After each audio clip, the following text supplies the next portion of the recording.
Hello friends, welcome to bonafide Gyan. आज जो मैं केस लॉ डिस्कस करने जा रहा हूं वो है हरिंदर राय वर्सेस स्टेट ऑफ बिहार का, जो रिसेंटली ऑन 18 अगस्त 2023 को ऑनरेबल सुप्रीम कोर्ट के द्वारा डिसाइड किया गया है। This case is related with one of the accused Prabhunath Singh, who is a political leader.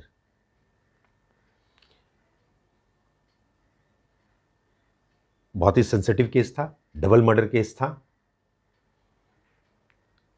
अब इस केस को लाने के पीछे कारण यह है कि इसमें एप्रिशिएशन ऑफ एविडेंस को बहुत अच्छे से समझाया गया है। How the evidence which is available on record is appreciated, ये सीखने को इस केस में मिलता है और ये जानने को, और very beautifully the honorable apex court has appreciated the evidence in this case.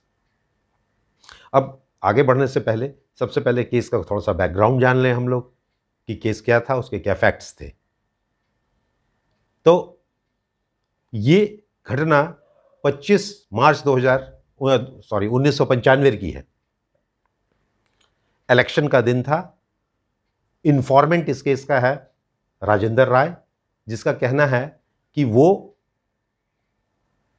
अपने 8-9 लोगों के साथ वो अपना वोट कास्ट करके अपने घर लौट रहा था, और जब वो अपने घर के पास पहुंचने ही वाला था तब दूसरी तरफ से एक कार आई जिसमें 5 लोग बैठे हुए थे, जिसमें से एक प्रभुनाथ सिंह थे। उन्होंने पूछा वोटिंग कैसा चल रहा है, तो इन्फॉर्मेंट ने बताया कि इसने चक्र छाप को वोट दिया है। यहाँ ये बता देना जरूरी है कि चक्र छाप जनता दल का चुनाव चिन्ह था, और ये प्रभुनाथ सिंह जो थे ये बिहार पीपल्स पार्टी के कैंडिडेट थे। इन्फॉर्मेंट का आगे कहना है कि कार एक तरफ गई और उसके बाद वो उसमें से ये लोग निकले और इन लोगों की तरफ पॉइंट करके प्रभुनाथ सिंह राइफल से फायर करने लग गए, जिसमें 3 लोग जख्मी हो गए। राजेंद्र राय इन्फॉर्मेंट हिमसेल्फ, दरोगा राय और एक महिला श्रीमती देवी, इन सभी को उठा के स्थानीय अस्पताल में ले जाया गया, हॉस्पिटल में ले जाया गया, जहां पे राजेंद्र राय का फर्द बयान एक पुलिस पदाधिकारी के द्वारा रिकॉर्ड किया गया। बयान रिकॉर्ड करते समय वहां ये दोनों इंजर्ड थे उपस्थित, दरोगा राय प्लस श्रीमती देवी, और इसके अलावा 2 अन्य विटनेस भी थे, एक नरेंद्र कुमार सिंह और एक का और कुछ नाम है वो उपस्थित था। और इन लोगों ने फर्द बयान पे गवाह के रूप में दस्तखत किया, जिसके आधार पे FIR रजिस्टर्ड कर लिया गया 147, 148, 149, 307 में।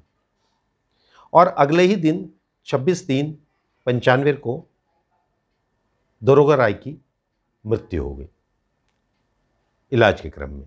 तो इसमें 302 भी जोड़ा गया, और लगभग 5 महीने के बाद इन्फॉर्मेंट जो इस केस का था उसकी भी मृत्यु हो गई।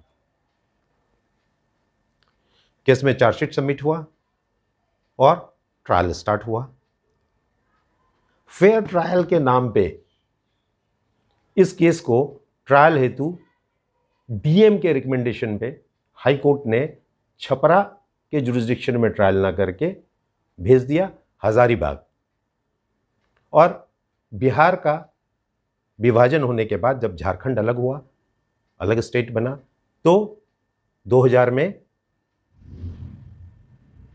फिर इस केस को ट्रांसफर कर दिया गया भागलपुर, और letter on it was transfer to the Patna. ये सब फेयर ट्रायल के नाम पे हो रहा था कि गवाहों को गवाही देने में दिक्कत ना हो, कोई धमकी ना मिले, कोई लॉ एंड ऑर्डर की प्रॉब्लम ना हो, इसलिए इसको छपरा में न ट्रायल करके अलग जिले में इसका ट्रायल किया गया। अब ट्रायल के दौरान क्या हुआ, in all 11 witnesses were examined, जिसमें से 7 विटनेस एक ही दिन एग्जामिन हुए और 7 के साथ हॉस्टाइल हो गए। और जहाँ तक जो PW 1 से 7 थे। अब प्रोसिक्यूशन विटनेस 8 और 9 की बात करें तो इन्होंने फायरिंग की बात को तो सपोर्ट किया, मगर ये नहीं बताया कि हम नहीं जानते हैं फायर करने वाले कौन लोग थे, हमने नहीं देखा। और PW 10 डॉक्टर था जिसने इनिशियल इंजरी रिपोर्ट तैयार किया था इन तीनों इंजर्ड का। इस गवाह ने अपनी गवाही के दौरान 3 बार ये बात कही कि all the witnesses were unconscious when they came या produced before him for the treatment। ये बार बार कहना ही ये बात बताता है कि वो प्रोसिक्यूशन से ज़्यादा डिफेंस के सपोर्ट में गवाही दे रहा था, क्योंकि ये प्रिज्यूम किया जाएगा कि as the witnesses were unconscious so he was unable to give statement which is the basis of the case on the basis of which the FIR was lost registered। FIR जो है वो राजेंद्र राय के बयान पे दर्ज हुआ है और उसकी मृत्यु भी हो गई है, तो वो part of FIR will be treated as dying detection under section 32(1) of the evidence act. इसीलिए ये गवाह बार बार कह रहा है वो अनकॉन्शियस थे। ठीक है। और एक और विटनेस बहुत इंपॉर्टेंट था जो मृतक की मां थी, श्रीमती लालमुनि देवी। इसको आईओ ने गवाही नहीं बनाया था चार्जशीट में, तो धारा 311 के अंतर्गत इसकी गवाही ली जा रही थी। इसकी गवाही एक बार पहले भी हुई थी जब वो हॉस्टाइल हो गई थी, और फिर पुनः इसकी गवाही होनी थी। यहाँ क्या हुआ, इसकी गवाही का जो डेट फिक्स किया गया उसके 10 दिन पहले ही लालमुनि देवी और उसके पति का एब्डक्शन हो गया, अपहरण कर लिया गया। और कहा जाता है जैसा कि केस में कि प्रभुनाथ सिंह के भाई और इनके लोगों के द्वारा उसका अपहरण कर लिया गया और उन्हीं की कस्टडी से इसको गवाही में प्रस्तुत किया गया था। और जब उसका एब्डक्शन हो गया तो इसका दूसरा बेटा हरिंदर राय जो इस केस में अपीलांट है, उसने थाना प्रभारी के यहाँ, एसपी के यहाँ, डीजीपी के यहाँ, इवन होम सेक्रेटरी के यहाँ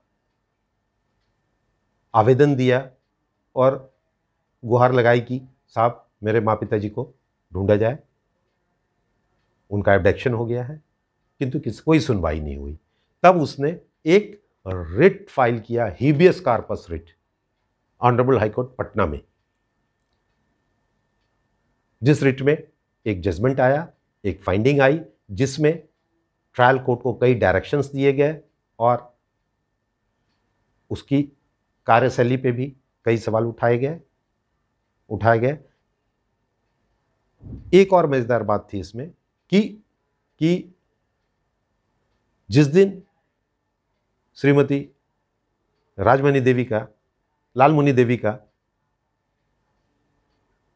एग्जामिनेशन होना था in the court, trial court, उस दिन एक्यूज्ड पक्ष के लोगों ने प्रोसिक्यूशन पक्ष के लोगों के साथ मारपीट कोर्ट रूम में किया। But it is very strange that was not conveyed to the higher authorities or the high court by the presiding officer of the court। कहीं नहीं बताया गया। अगले दिन न्यूज़पेपर में यह खबर छपी कि कोर्ट रूम में गवाही के दौरान मारपीट किया गया है प्रोसिक्यूशन पक्ष के लोगों के साथ, अभियुक्त पक्षों के द्वारा। इसका संज्ञान लेते हुए जो इंस्पेक्टिंग जज थे उन्होंने एक इंक्वायरी हेल्डअप किया और उस इंक्वायरी में भी बहुत सारी बातें कही और जो सब कोर्ट के अगेंस्ट था, एवं इंक्वायरी रिपोर्ट में यह था कि केस का ट्रायल ठीक से नहीं चल रहा है, जिस इंक्वायरी रिपोर्ट को भी हेबियस कॉर्पस के रिट में पार्ट बनाया गया था। अब आईओ नहीं प्रोड्यूस हुआ।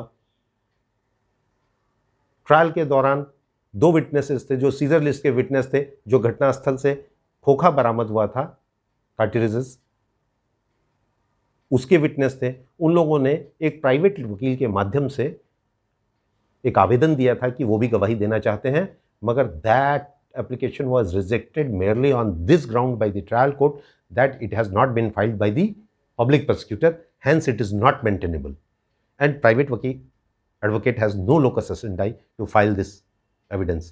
ये सब दिखाता है कि ट्रायल कैसे चल रहा था। प्रोसिक्यूशन की कहीं कोई सुन नहीं रहा है। अल्टीमेटली ट्रायल कोर्ट ने अभियुक्तों को रिहा कर दिया, एक्विट कर दिया। हाई कोर्ट ने भी एक्विटल को कंफर्म किया। अब हाई कोर्ट ने क्या क्या पॉइंट्स को कंसीडर किया उसको एक बार हम लोग देख लेते हैं कि क्या क्या पॉइंट्स थे। सबसे पहला था, हाई कोर्ट ने कहा द फर्द बयान of the deceased Rajendra Rai has not been exhibited, hence it can not be read into the evidence. वो प्रूव ही नहीं हुआ। दूसरी बात कही कि जब राजेंद्र राय का स्टेटमेंट लिया जा रहा था तो उस समय किसी भी डॉक्टर का कोई सर्टिफिकेट नहीं है regarding his physical and mental health, कि वो देने के काबिल भी था कि नहीं स्टेटमेंट, इससे संबंधित कोई सर्टिफिकेट नहीं है। तीसरी बात कही, non protection of the other witnesses. जो विटनेसेस थे जो फर्द बयान के समय वहाँ उपस्थित थे, जैसा मैंने बताया उस समय 4 लोग उपस्थित थे जब उसका फर्द बयान रिकॉर्ड किया जा रहा था। 2 तो इंजर्ड थे, दरोगा राय और श्रीमती देवी, और 2 अन्य विटनेस थे जिसमें से एक नरेंद्र कुमार सिंह था।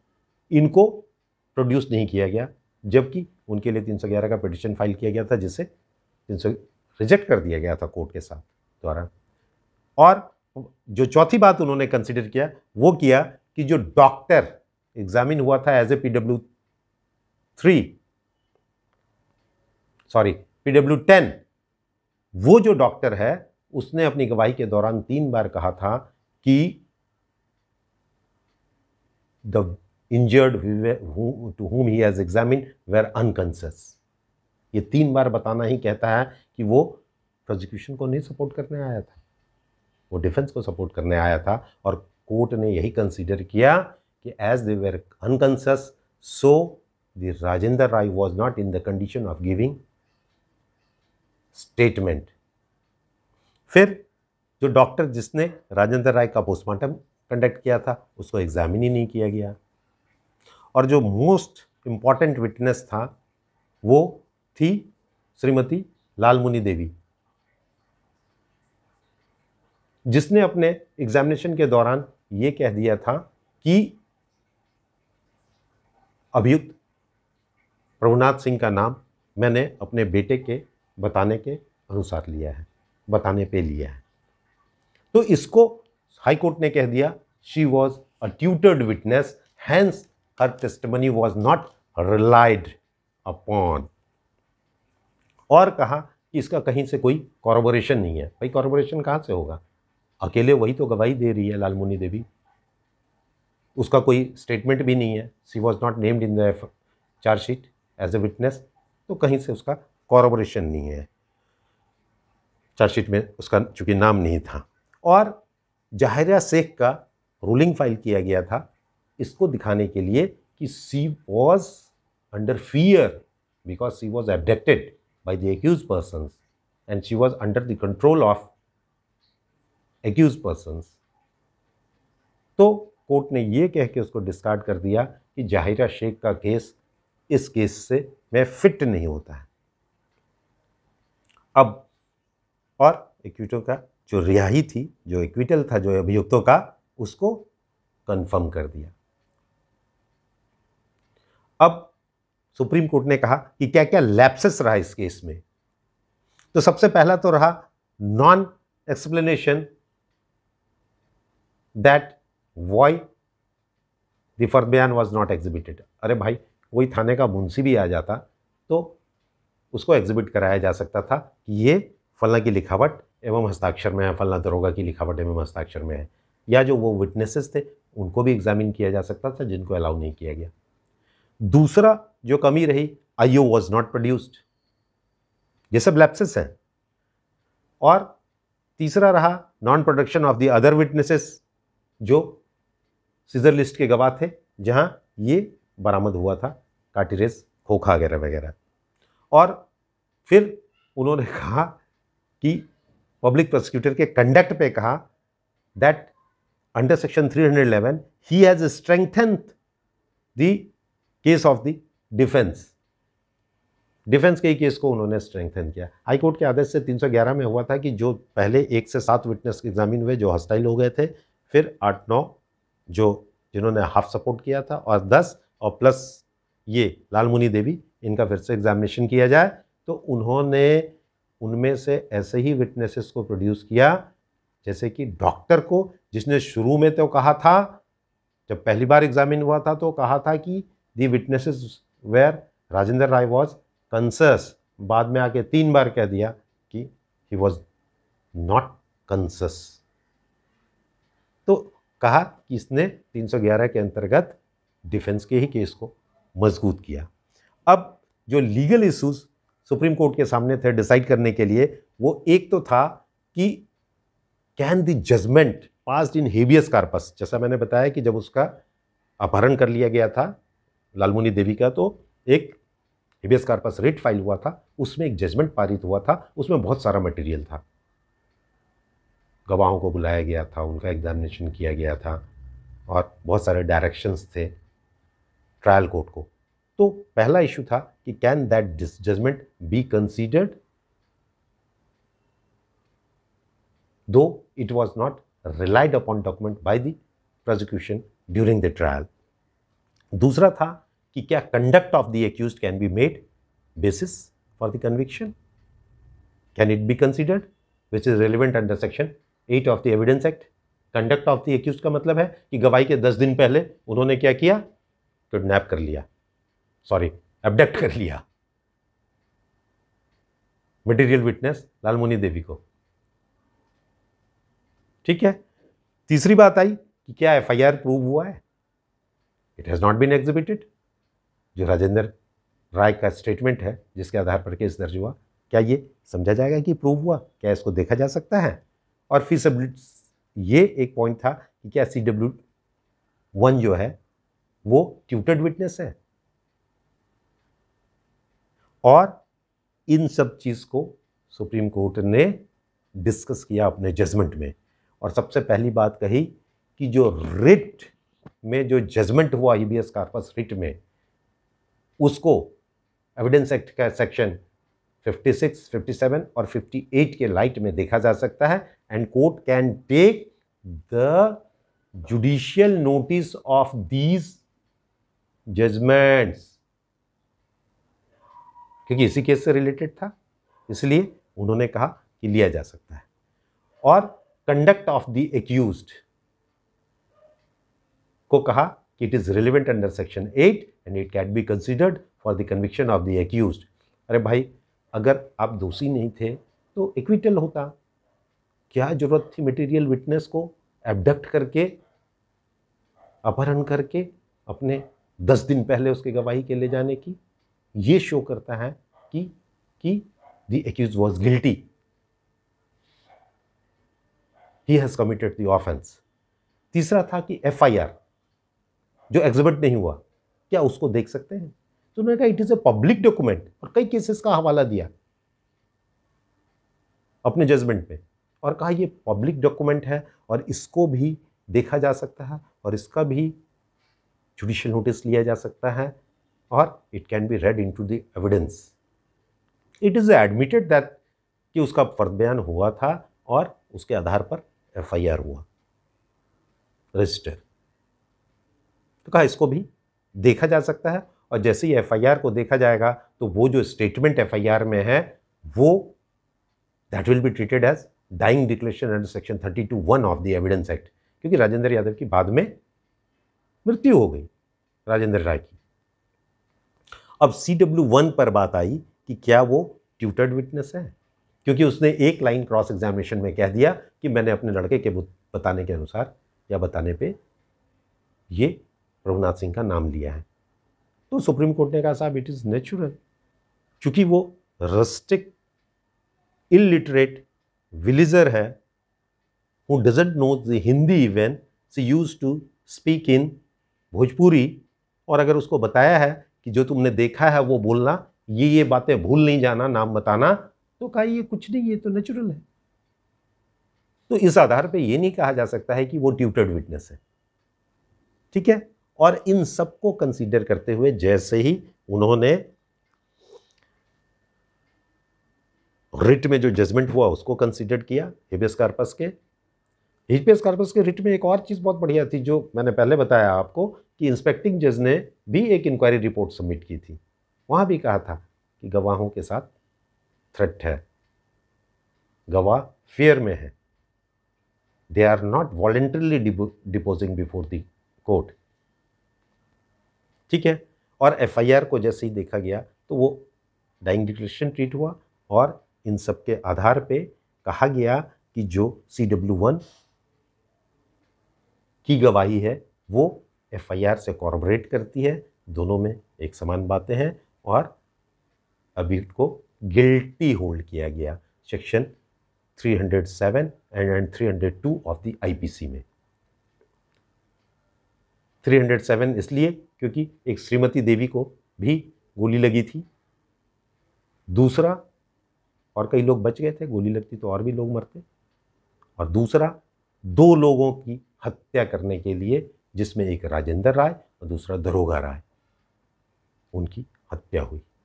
और कोर्ट ने यही 18 अगस्त 2023 को अभियुक्त प्रभुनाथ सिंह को गिल्टी होल्ड किया है, कन्विक्शन हो गया है, और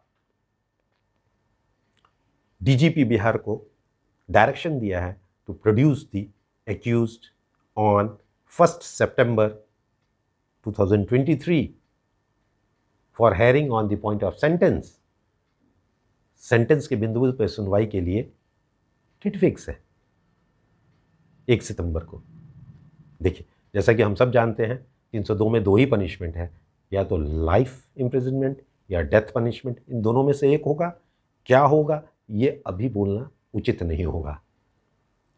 यह जो सबसे बड़ी बात है कि how beautifully the evidence which was available on record has been appreciated by the honourable supreme court.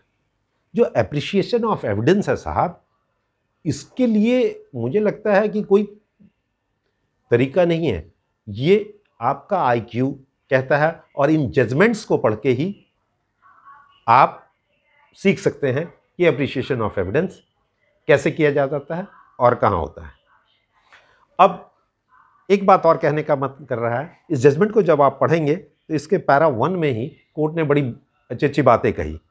एक तो सबसे पहले कहा कि everything was going as per the plan and wish of the main accused Prabhunath Singh. दूसरी बात कही, all the witnesses were gain over and won by the accused. तीसरी बात कही, the public prosecutor was strengthening the defence case, और कहा कि the presiding officer were completely insensitive towards his pious duty.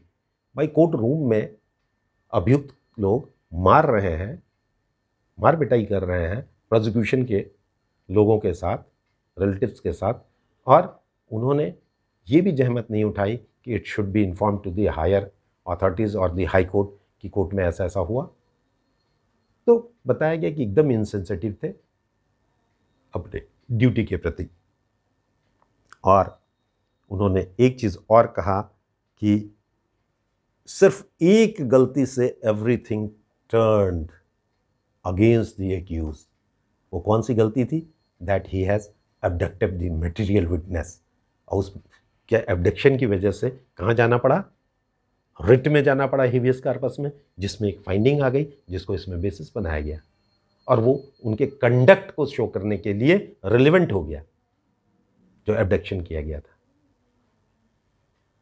तो सीखिए, जजमेंट्स को देख के ही एप्रिशिएशन ऑफ एविडेंस आ सकता है। और this is the beautiful case in which the evidence has been appreciated beautifully and logically. In my opinion, it is a good case to learn. पढ़िए इस केस को, देखिए बहुत मज़ेदार केस है। Thank you for watching video.